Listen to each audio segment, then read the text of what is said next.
We came out of Fort Worth Saturday with a tough win, and now it's time to face the Sooners this weekend. So let's answer y'all's questions about the games. But first, this video is sponsored by Shakiba Capital, a new way to invest. Visit shakibacapital.com today to grow your portfolio. And thank you, as always, to Inside Texas for bringing fans exclusive content. Sign up at InsideTexas.com today for insider access. All right, Homer, let's get started.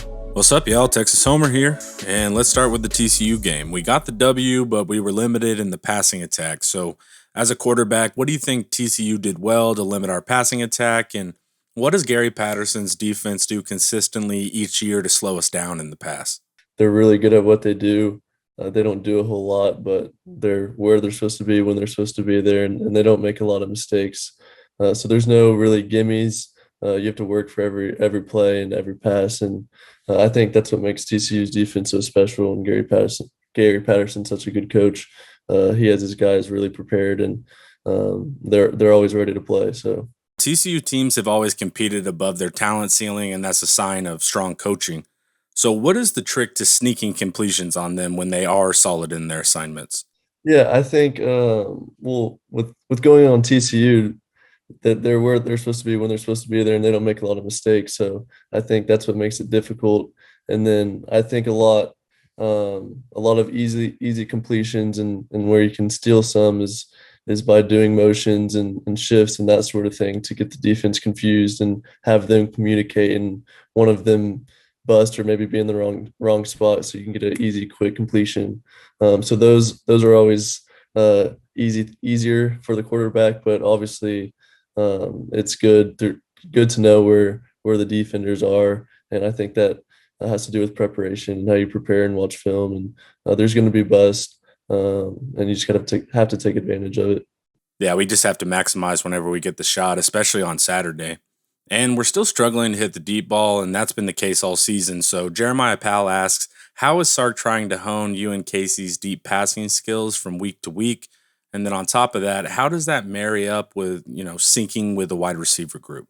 Yeah, it's just being on the same page with the receivers and just a lot of repetition throughout practice and getting throws after practice and some extra work and just being on the same page. But every day in practice, we're working on the deep balls and we're throwing them every single day. And I know at some point in the season they're going to start hitting and it's going to be a really rewarding feeling. Yeah, and it's got to be difficult because all your receivers have different speed. You have Worthy running a 10.5 in his sophomore year of high school, and he's definitely faster than that now. And then you have a tight end. So what's the process to adjust to all the different athlete types and even their unique releases off the line? It's just knowing who you're throwing to and knowing the personnel out there. So just individually knowing their speeds and whether that's extra work or in practice, just understanding who you're throwing to and their speed and getting adjusted to who you're throwing to. All right, so say you have Worthy on the outside, he beats press man and he's open on the go. Are you throwing it sooner with a faster receiver? Or are you throwing it farther? A little bit of both, probably. Throw a little bit sooner and put more air on the ball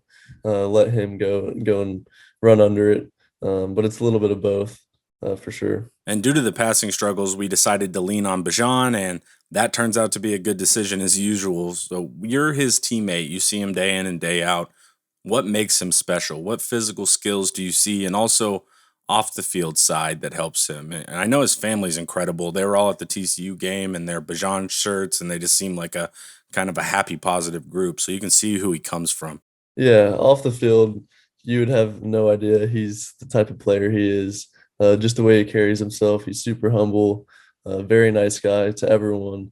So just his personality and the way he carries himself is really special for him as a person. And then on the field, obviously, I'll see on Saturdays, and I see every day in practice. He's really special. His ability to stay up after contact and his balance is ridiculous. I think that's what makes him such a special player. And then just his quick cuts, he can get north and south really quickly and in a short amount of time with one cut. So I think those are some of the things that he brings to the table that makes him so special. It's cool we get to watch his rise in real time. And William A. Jones asks, although it was not y'all's best performance, was there satisfaction in getting out of Fort Worth with a win, or was it more of a we squeaked by kind of thing? I got to imagine that win felt great, man. No, yeah, TCU is a great team. And we knew that coming into it. And when you get a win on the road versus a really good team, it's a great feeling. Obviously there's stuff that we can improve on and work on, but when you get a win on the road like that, an environment like that, it's a good feeling. So just understanding that we can still get better and improving that on Monday and throughout the week. But getting a win, like I said, is a good feeling. As a competitor, what feels better when you lay your head down at night? That blowout, easy style points win, or grinding out a close one against a good squad?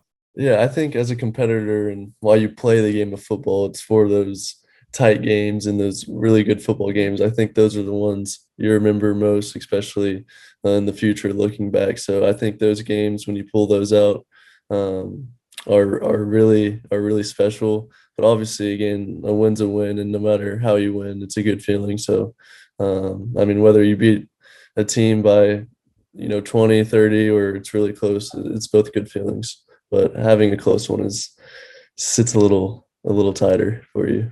The tough ones always stick with you more. And man, let's talk OU now. First, you're a giant Longhorn fan with your family growing up. So have you had a chance to go to Red River yet? I have not actually. So I was going to go my senior year of high school, and I had it planned, and then I hurt my foot on Friday during our high school game, and then the game was Saturday. So I was like, probably wouldn't be the best idea to walk around a whole bunch. So I ended up having to cancel that trip. But I really wanted to before I got here to experience it just as a normal person, a normal fan. But just being there last year, I kind of got a small taste of it.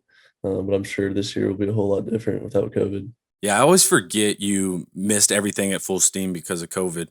And then Green Valley 6 asks, growing up a Longhorn fan, do you have a hatred towards OU? And if not, why is that? And I'll just say right here, Card, hatred is very bad for the soul. Yeah, I don't have a hatred for them. Obviously, growing up, being a Longhorns fan, I wanted them to win the game, obviously, but I mean, there's no hatred towards them. I mean, they're a great program and great team, and but obviously, being a Longhorn, you want to win that game because it's a really special one.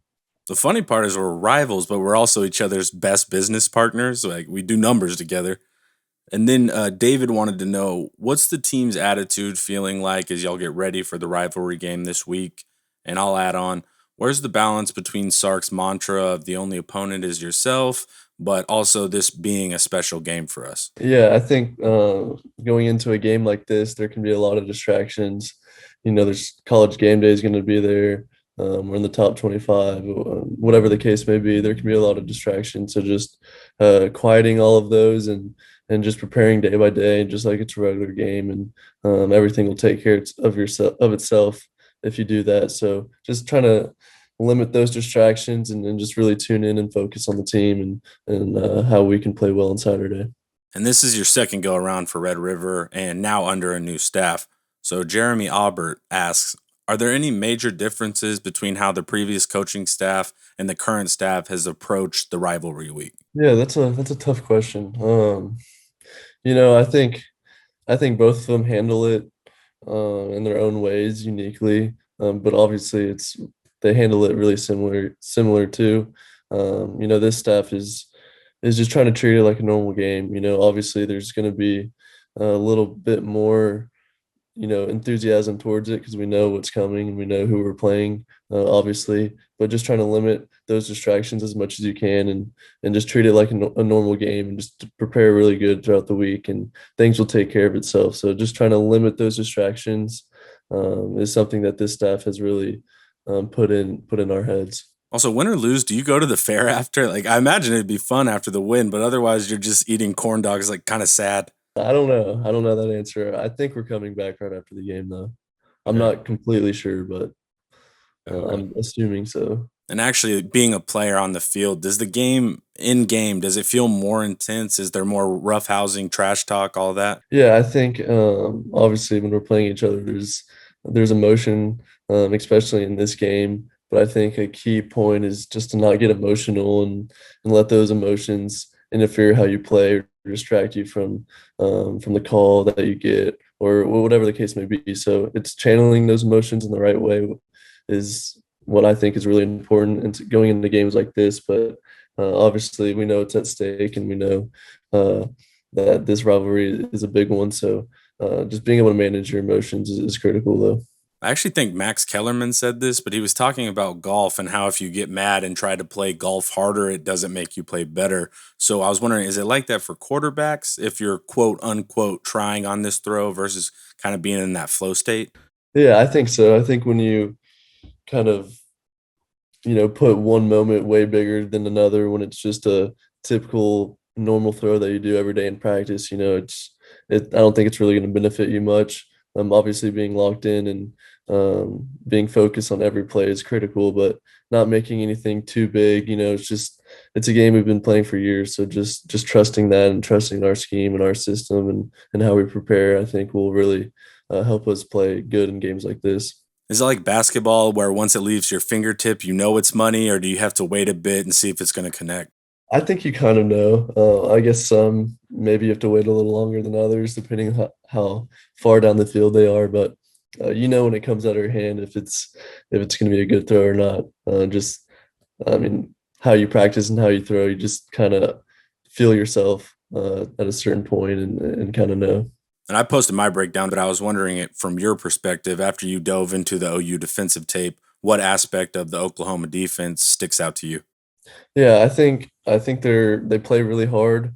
They're physical and they run to the ball. And we know that going into it that they'll play really hard, especially in a game like this. So we just have to prepare for that. And then and their D line is a good squad too.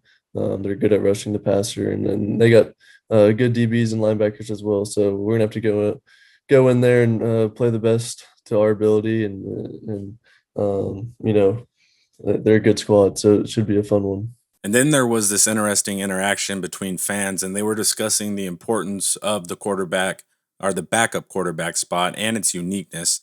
So, how do you balance actually being on the sideline engaged in service of Sark, of Casey, of the offense, and then being ready to flip that switch and be the guy in a moment's notice? Throughout the week, it's about preparing like you are the starter, because you never know when your opportunity will come or when that situation will occur. So I think it's how you prepare, just preparing like you're going to be the guy and you're going to play on Saturday. And then, like you said, throughout the game, I think if you're locked into the calls and being really locked in and communicating with the coaches still and seeing what they're doing and helping out Casey or whatever the case may be, I think if you're really locked in and your time comes, then you're ready to go. You see what they're doing from the sideline and get another aspect of the game. So just being locked in on the sidelines always uh, is good for when you get in the game. You'll be ready. Don't got to get ready if you stay ready, man. And Greg Burnett asks, Hudson, what are some specific benefits you have observed from how Coach Sark wants his quarterbacks to prepare that has been new to you? Anything in particular surprises you, either in terms of physical preparation or even the mental approach to being his quarterback? And then I want to add, quarterbacks today have a bunch of influences from their personal quarterback trainer, their head coach, to the school's quarterback coach, and then even the camp circuits coming up. How do you take all these influences and then pick and choose what you want to add to your game or what you don't want to add to your game? For me personally, I've worked with a lot of great coaches, and they've helped me a whole lot. And I think it's taking all of their advice and their coaching and using it. And there's obviously some stuff that you might take more from one guy or whatever the case may be. So it's kind of hearing all the information and then kind of picking and choosing of what fits best for you.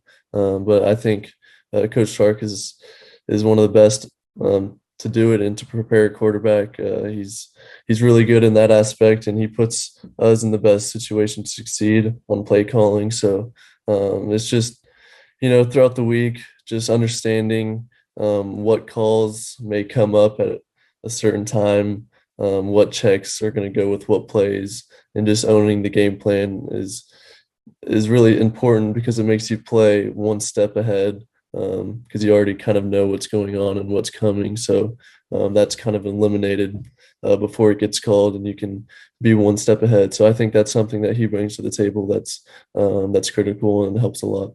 Does it help knowing Sark was a quarterback and he's been there and done that? Yeah, I think when a coach has played quarterback in the past, he's been in every situation that you've been in, so he understands certain aspects of the game, and kind of what you see as a quarterback going through your progressions and everything like that. He's been there, so he understands exactly what I'm seeing, and he can give some advice just being in that situation and what he's learned playing for so many years at quarterback.